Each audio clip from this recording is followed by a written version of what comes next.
times out of 100, if we're talking about the domain, we typically use X. I'm trying really hard to make sure that y'all don't get programmed to think it always has to be X. That's why I keep. We'll then write a colon that translates as the phrase such that. All right, so far we would say the set of X's such that. And then whatever follows that colon is what you're telling me is true about your inputs. And for right now, for your linear equations, X can be anything. But we don't write the words X can be anything, right? That's not formal, that's not mathematical. We instead have this notation.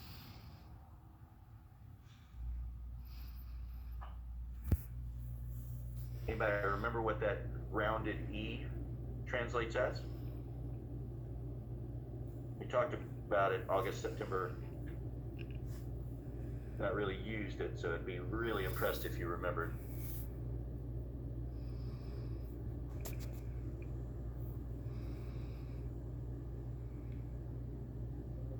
Translates as the phrase is an element of, right? If you have to, maybe think of that rounded E as element. And I believe you all have seen this before, the capital R with the extra line on it. What's that represent? The real numbers, yes.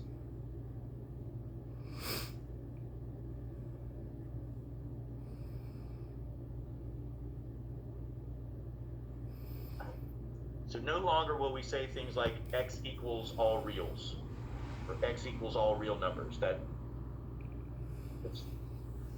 That's just not formal.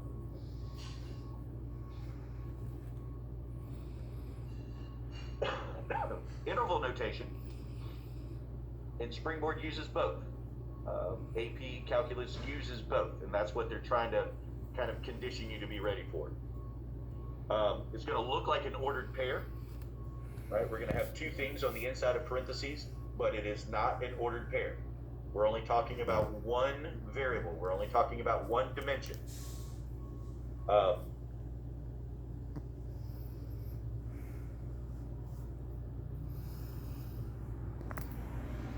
Back when we were dealing with open circles and closed circles, we had some discussions about when you would see brackets, when you would see parentheses. The parentheses are akin to an open circle, so I hope that makes sense for us to call it an open interval. You then talk about where your interval starts. We always have the smaller number on the left and then the larger number on the right. And since the domain, at least for a linear function, could be anything and everything, what's the smallest number if we're talking about everything? Infinity. Negative infinity.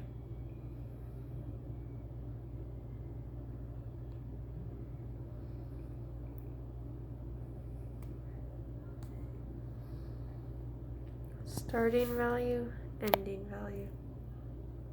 Right, so we would literally say the open interval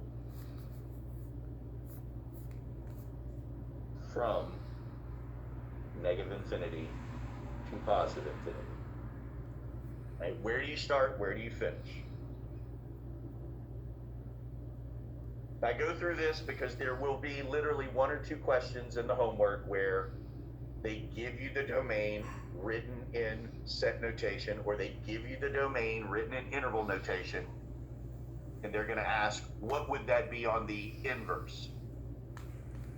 So it's not about how you're writing it as much as knowing that domain and range are switched. But I didn't want you to see set notation show up and you start thinking, oh my God, I have no idea what this is about. It's not about writing it. It's about knowing that domain and range are switched.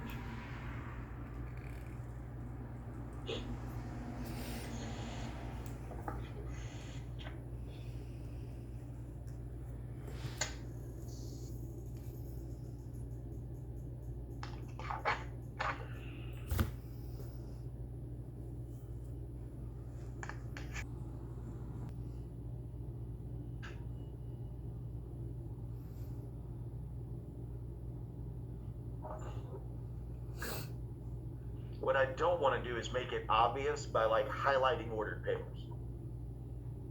ideally, you guys look at a graph and you read ordered pairs off of it so that you know how to do the inverse. So when we were graphing a long time ago, remember I told you that obviously the graph paper is not perfect, the ruler's not perfect, the pencil's not perfect, and most importantly, I'm not either. I didn't mean for it to be unclear at all about whether something was or was not a point on the graph.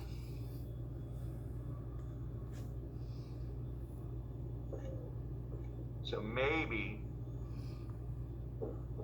somebody wants to talk about being super picky at the intersection of vertical and horizontal lines on the graph paper, right? You should not read -1, 5 as a point on the graph. No, here, it's a toss-up. But the slope's not going to be -1.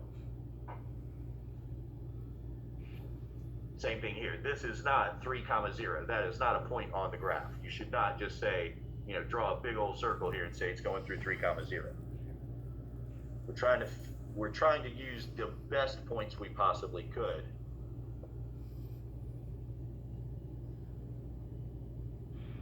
But I'm also trying to not make it obvious by highlighting 2 ordered pairs where you just take those 2.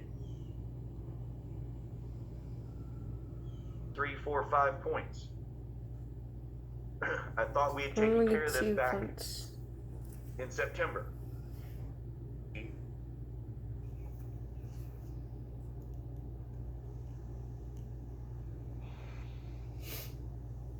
If we could color code, if I had some highlighters that might help here, but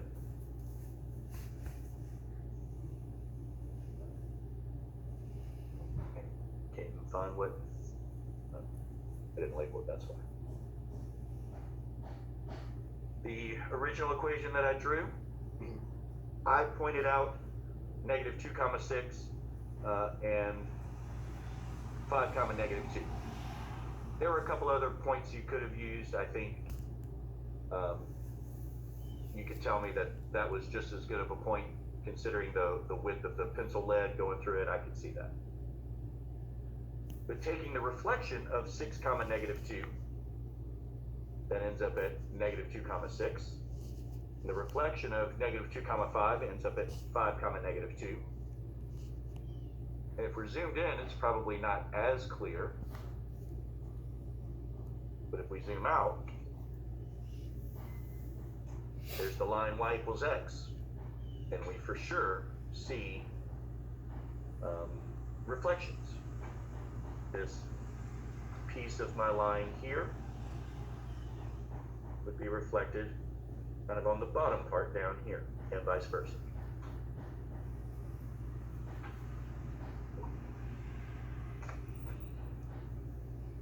So one of our ahas will be, okay, if you are given the graph of a function, you can draw the graph of its inverse simply by taking some ordered pairs, switching the order that you're writing those ordered pairs, and being able to draw the graph. And I know that right now, all we know really are absolute value, are linear equations, linear functions. But this idea, this technique, this ability, this will always be true no matter what functions you're looking at.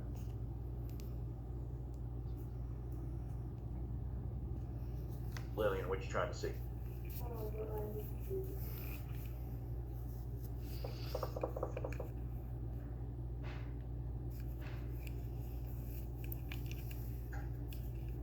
Did you use different ordered pairs?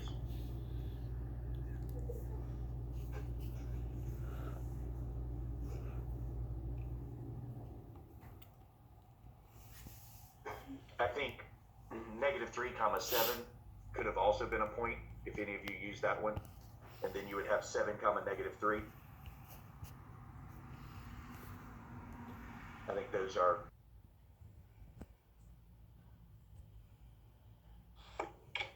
Was it muted the whole time?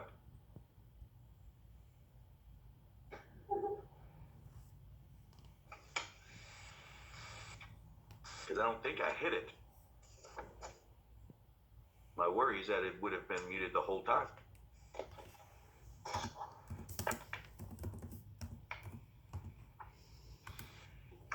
So yesterday we spent a good bit of time talking about how we would know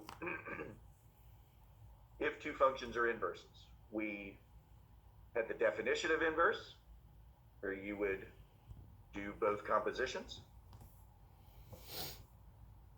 We had the process where you could take one equation, write the inverse for that, and see if it matched up with the other equation that you were testing. Now we can talk about verifying whether functions are inverses graphically, meaning you draw them both. We see if we're going to have this reflection over the line y equals x. We see if those ordered pairs are going to be switched. So it's the same idea, we just have a different approach. It doesn't have to be about the algebra. We're now looking at it more graphically, more geometrically.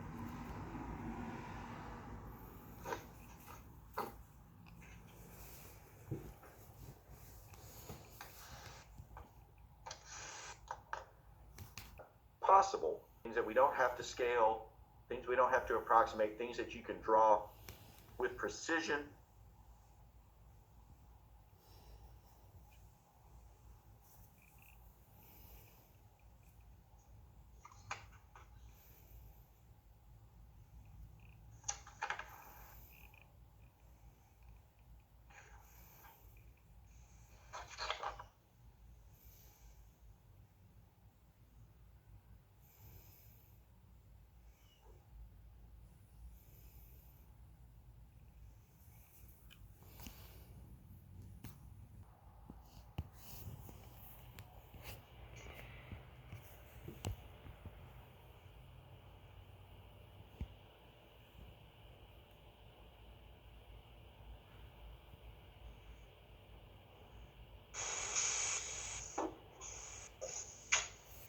Before it throws anybody for a loop, I just decided to go down and to the left because of where I wrote my label for my y-intercept. If I went up and to the right, I would have been plotting a point right on in the middle of all that writing. So I just went down and to the left. It's still a slope of 1/2.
What is this? This is f of x. If I've got the ordered pair 0, 4 on f of x, what should I then see on the reflection? 4, 0. And sure enough, it's right there.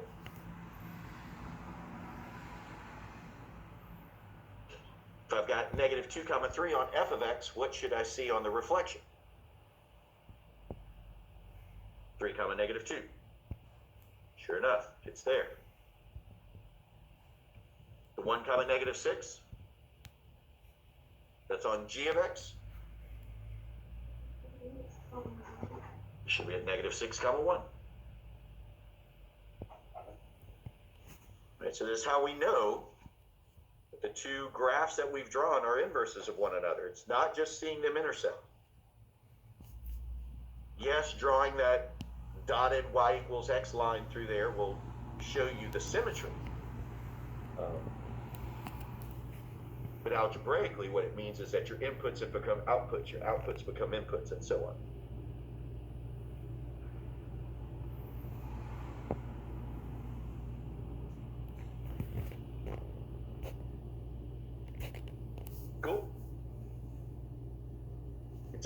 it's a pretty big idea. We're limited in what we can do because we're only dealing with linear functions right now. But again, all of this is going to be true when we talk about quadratics next semester, when we start talking about square root functions or cubed root functions or polynomial functions or radical functions, rational functions. This idea of inverses having inputs and outputs being switched, having the graphs having the symmetry of the line y equals x. This is always true, no matter what functions we're looking at. Man, that hour went quick.